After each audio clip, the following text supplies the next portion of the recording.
Vous êtes entrepreneur et probablement que comme moi, vous tripez sur les entrepreneurs et les histoires à succès, les histoires avec des défis. Et plein de belles histoires comme ça existent ici, dans le terroir québécois.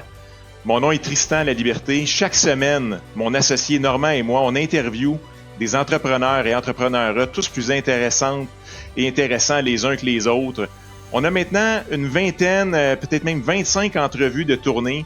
Et on avait envie pour faire une petite coupure avant de lancer les prochaines qui sont vraiment intéressantes aussi, qu'on a vraiment hâte de déployer. On vous a préparé un petit montage de moments particulièrement intéressants, particulièrement forts de cette première série qui a duré les 6 derniers mois. Si vous aimez ce que vous voyez, on vous invite à laisser un pouce en l'air sur la vidéo ou encore mieux, pourquoi pas aller vous abonner à notre chaîne YouTube du même nom, Meilleur Humain, Meilleur Monde. Et on est disponible également sur toutes les autres plateformes. Merci, bonne écoute. Il y a moins cette compétitivité-là parce que sur le marché, il y a plus d'emplois. Nos jeunes, ils cherchent autre chose. Ils cherchent de l'équilibre. Et le télétravail leur a permis de l'avoir. Je pense qu'on peut pas leur demander ce qu'on se demande là. Par contre, ce qui est pas évident, c'est que le monde des affaires, lui, a pas changé. La pression sur les résultats, la pression sur les coûts, la pression sur la qualité de nos prestations auprès de nos clients, elle demeure. La grande dualité pour la gestionnaire que je suis, c'est de devoir livrer ces résultats-là tout en faisant attention à ma gang puis en leur promettant une qualité de vie. C'est pour l'instant, malheureusement, pas évident. Dans le trend des affaires, actuellement, on parle quand même de décroissance volontaire. Est-ce que c'est vers ça qu'on s'en va pour avoir une certaine qualité de vie pour nos jeunes? Est-ce que nos business vont rester en vie? Est-ce qu'on a un monde des affaires qui accueille ça? C'est beaucoup de points d'interrogation qu'on vit. Mais une chose que je sais, on peut pas changer notre génération, on doit faire avec. Aussitôt qu'on se confronte puis qu'on essaie de les amener dans notre ancienne école, ça fonctionne pas. C'est à moi à m'adapter, c'est à l'organisation à s'adapter, mais le monde des affaires, lui, n'est pas prêt à ça. Le défi qu'on a rencontré, c'est un concept qu'on voit dans les livres à l'école. On entend parler de culture d'entreprise, l'importance d'une culture et tout ça. Quand tu le vis après ça, c'est de dire, bien là, je dois m'approprier cette entreprise-là d'une part. Les gens qui sont là, c'est pas des gens que tu as choisis nécessairement. C'est des bonnes personnes avec une belle expertise et tout ça, mais qui ont été choisis par les personnes avant toi, donc nécessairement qui adhèrent à une culture qui peut être assez différente de la tienne. Une des premières surprises qu'on a eues, ça a été de voir à quel point où tu t'adaptes aux gens qui sont en place, puis ça prend du temps, ça prend de la communication avant d'amener les gens à penser un petit peu de la même façon que toi tu penses comme entrepreneur. Mais on est dans une époque où tout va vite. À quelle vitesse il faut robotiser les usines? À quelle vitesse il faut introduire l'intelligence artificielle dans nos processus d'affaires? 50 questions par semaine, là. Ça fait que celui qui dit « moi j'ai toutes les réponses », personne ne va le croire, puis deux, il n'a pas accès à l'intelligence collective autour de lui. J'ai une intervention à faire au mois de septembre devant une gang d'allumés de Canam, là. Puis là, ils veulent que je lui dise ce qui va se passer dans les prochains 10 ans. J'ai vraiment envie de lui dire, je suis capable d'avoir des belles slides, puis voici le futur, puis tout ça, mais la vraie réponse, c'est que je le sais. C'est ça la vraie réponse, OK? Puis ce que je sais, c'est que si on se fait confiance, puis on fait 50 petits tests par semaine d'affaires qui pourraient peut-être ou pas marcher, on sera pas battable. Ma fille avait probablement 8 ans. Tu sais. Ah ouais, tu dirais plus ça, pourquoi? Je m'en doutais, mais... elle dit, les gens, ils sont pas toujours gentils quand je dis ça, ils sont méchants. Tu sais. Ça vient t'arracher un morceau du cœur un peu. Là, tu sais, ma fille qui veut pas dire que son papa travaille au port. Tu sais. Puis c'est sûr que ça a été un petit peu difficile maintenant à Québec. Là. Ça a été dans les médias, il y a eu des histoires de poussière dans la communauté, puis des vraies histoires là, qu'on a travaillé, puis qu'on a pris de front, puis on a travaillé à mettre en place des solutions. Puis... Mais là, la belle mesure, c'est qu'aujourd'hui, ma fille est rendue à 12 ans.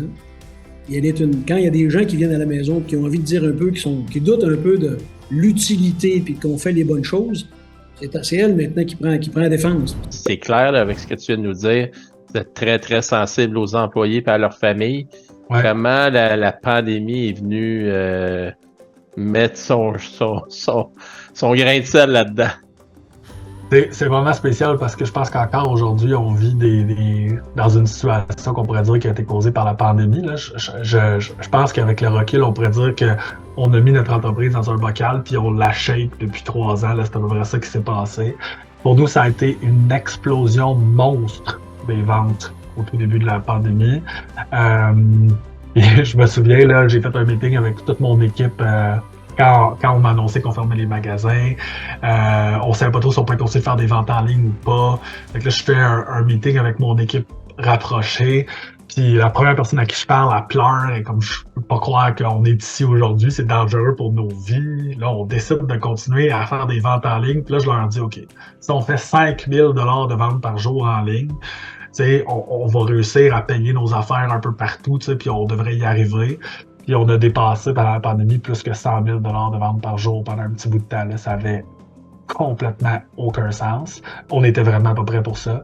Quand on a réouvert les magasins, il y avait jusqu'à 5 heures d'attente pour rentrer dans un club tissu parce que les gens, ils voulaient faire des masques. On a vécu une tempête avec une rupture complète dans toute notre infrastructure de distribution parce qu'il y a eu une pénurie mondiale d'élastique et de tissu à un moment donné, ça n'avait aucun sens. Avec la moitié de nos équipes parce que presque tout le monde qui travaille chez Club Tissu, c'est une jeune maman ou une grand-maman.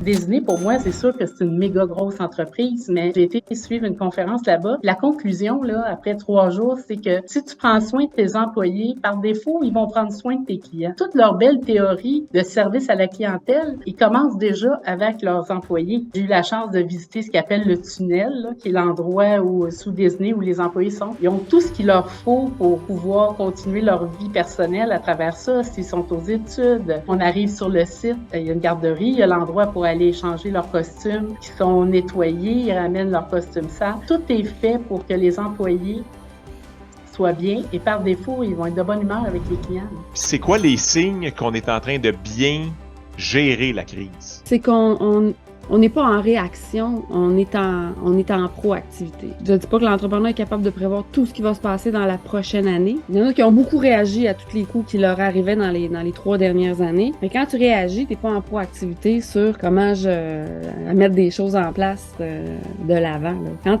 tu es plus en proactivité qu'en réaction, tu es déjà mieux positionné.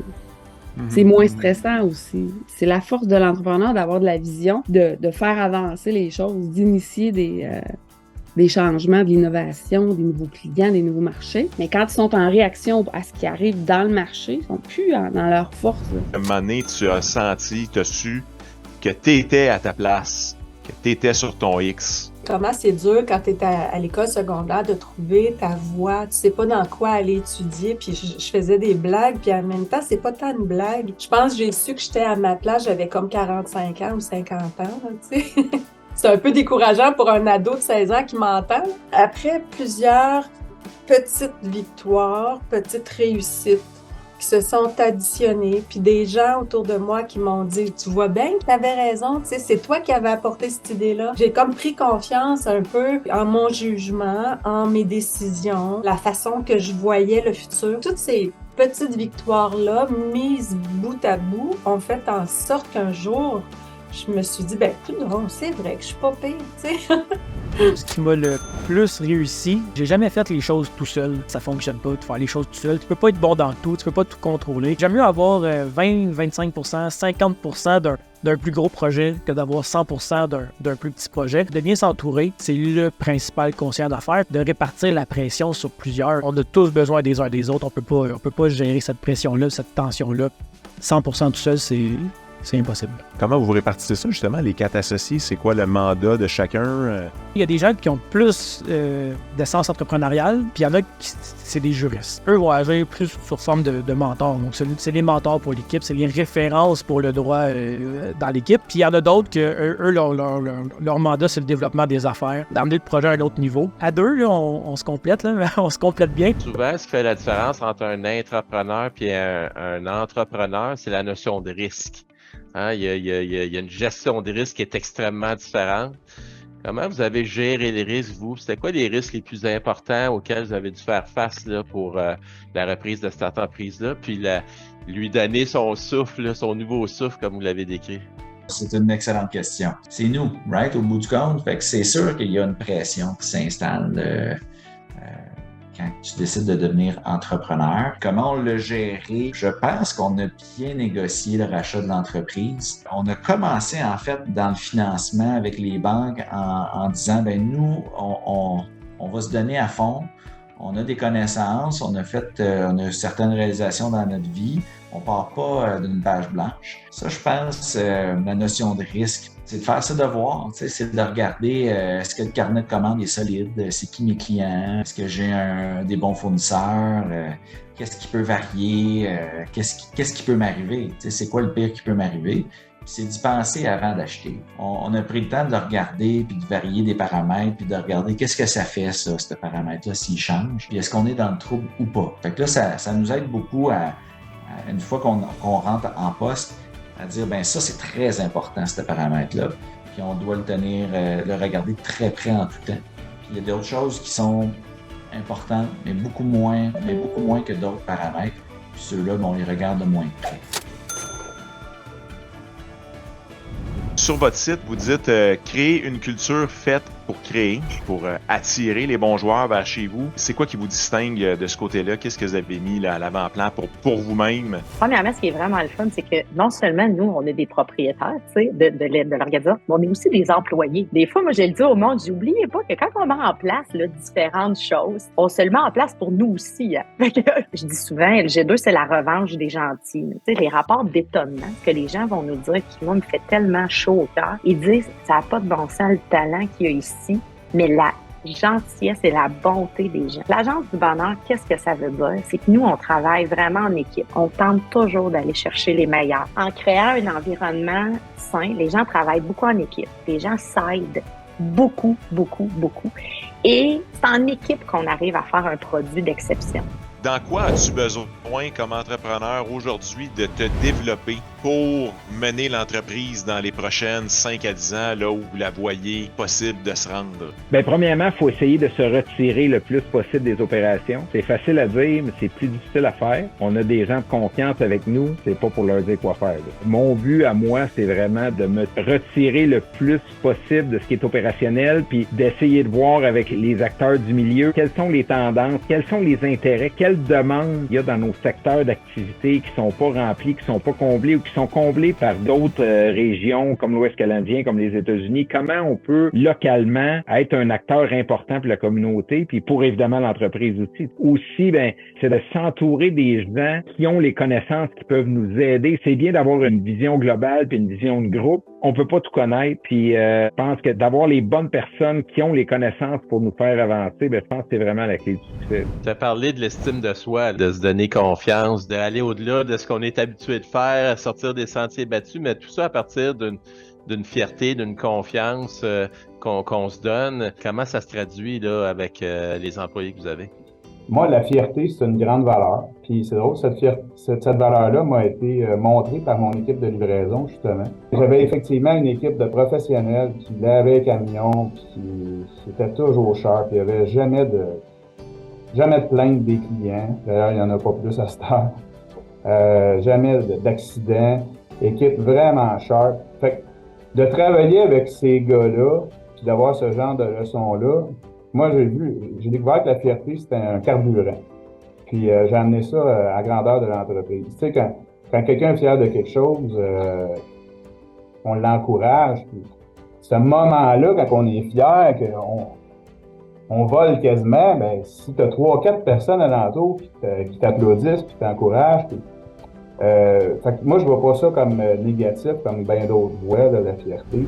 Qui fait ces réflexions stratégiques-là? Ça se fait en équipe? Comment ça se fait chez vous? Bien, on le fait souvent en équipe. Mais tu sais, c'est là, quand je disais tantôt, de se garder du temps de réflexion. Quand, à un moment donné, on est trop dans les opérations, puis on est trop ancré dans notre quotidien, à un moment donné, on se réveille 3, 4, 5, 6 mois plus tard, ou même un an plus tard, puis on a comme manquer peut-être des opportunités. Au niveau de l'équipe de direction, il faut se donner du temps pour réfléchir, pour voir les tendances qui s'en viennent. Puis quand je parlais de sortir du bureau, puis d'aller voir des conférences, puis d'aller au groupement des chefs, tu sais, il y a des tendances dans différents secteurs, mais qui, à un moment donné, font plein de sens dans notre secteur aussi. Fait que c'est ce temps-là, je pense qu'il faut se donner pour être capable de venir voir ça. Si à un moment donné, on est toujours, c'est ça, les œillets fermés, puis que on s'ouvre pas à ce qui se passe alentour de nous, malheureusement, on manque des opportunités. D'un côté, j'applaudis ce que le gouvernement actuel au Québec a fait avec la création des zones d'innovation, parce qu'en quantique, mondialement, le Québec est présentement dans une position de leadership. On est dans des endroits au monde qui ont le plus réussi à allumer recherche, avec les entreprises. On continue à ouvrir par section un espace de plus de 30 000 pieds carrés dans lequel on va même fabriquer les ordinateurs quantiques de l'entreprise Pascal, je pense, qui est une compagnie de France, qui a eu un prix Nobel de la science en 2023 sur cette technologie-là qu'ils développent. Donc, on parle quand même de quelque chose qui est hyper à l'avant-garde. On a plusieurs compagnies locales comme Nord Quantique, qui est un leader aussi dans le domaine quantique, qui va être basé là, avec un laboratoire qui donne accès à toutes les infrastructures nécessaires. Ça a pris une vision incroyable des gouvernements pour que ça arrive, parce que presque tout le financement qui vient pour avoir créé ça vient du gouvernement du Québec. Un entrepreneur, je pense que c'est un peu une maladie. Moi, de mon côté, si j'ai pas de projet, je brille pas. J'aimerais ça, être capable d'être chez nous, puis d'être relax, puis de juste, hey, j'ai vraiment envie de toujours comme, hey, j'ai besoin d'avoir un projet, puis c'est là-dedans que je me sens bien. C'est nous, c'est les entrepreneurs. Je serais pas heureux de faire autrement, mais il y a d'autres personnes qui seraient vraiment pas heureux avec la vie que j'ai là. T'sais, on est sur la route, à gauche puis à droite, mais moi, c'est ça qui me fait briller. Moi, à la fin de la journée, je suis content, j'ai le sourire, je me lève le matin, j'ai le sourire. C'est ça qui me rend heureux. À l'extérieur de tes opérantes, quels sont les investissements qui t'intéressent et dans quoi tu aimes te diversifier? On parle de mentors, alors on me parlait des mentors. Moi, j'ai connu au cours des années un des mentors qui s'appelle Jerry Shapiro. Jerry Shapiro, dans son vie du passé, c'était l'ancien propriétaire des magasins Discus. Donc, on remonte très, très loin. Là. Fait que lui, il a vendu ça, puis il est dans l'immobilier. Donc, c'est un mentor et on a investi ensemble. Il est dans une des entreprises aussi que je fais l'injection avec moi. On investit dans l'immobilier. Fait que moi, c'est mon partenaire, mon mentor. Jerry, il y a quelques années plus que moi. Je pense qu'il est rendu à 80, mais 80 jeune. Puis encore bien actif. Fait que moi, c'est I look up to it. C'est quelqu'un avec j'ai une belle complexité. Complicité. Puis, mis à part l'immobilier. Ouais, l'immobilier. Y en a-tu un deuxième? C'est quoi? C'est ça. C'est que j'ai d'autres entreprises. Puis c'est ça, ma petite leçon là-dedans, c'est fais attention, embarque pas dans quelque chose que tu connais pas. J'ai investi dans une entreprise au Vietnam encore dans la construction où est-ce qu'on fait les choses, mais c'est une entreprise que je connaissais pas. J'ai eu un hôtel, c'était un fiasco total. Fait que pour moi, mon petit commentaire avec ça, c'est fais attention dans quelque chose que tu ne connais pas. Puis bon, là, normalement, on peut aller sur le marché, le stock market, des choses comme ça. Ça pour moi, c'est plus basic. Là.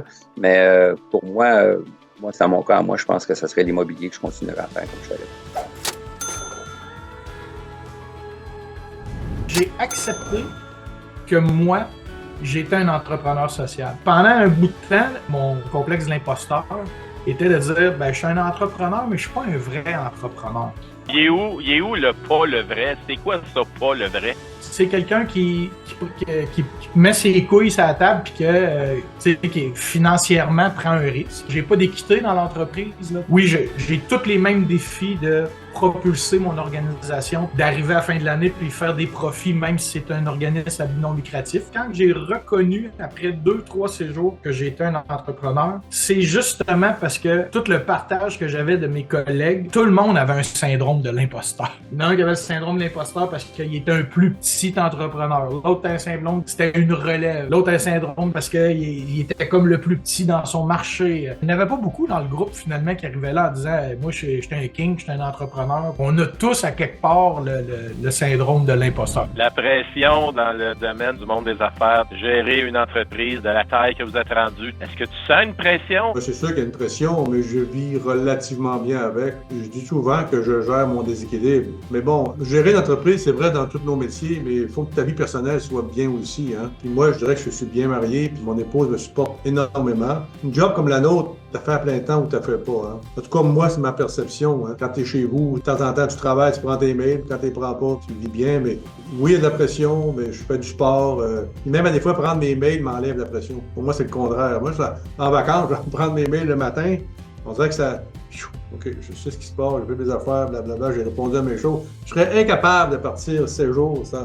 Je dis pas que c'est bon, là. C'est pas un conseil que je donne aux gens. Je suis capable de bien gérer la pression, je dirais. Mais moi, j'en mets aussi de la pression, fait que ça me soulage.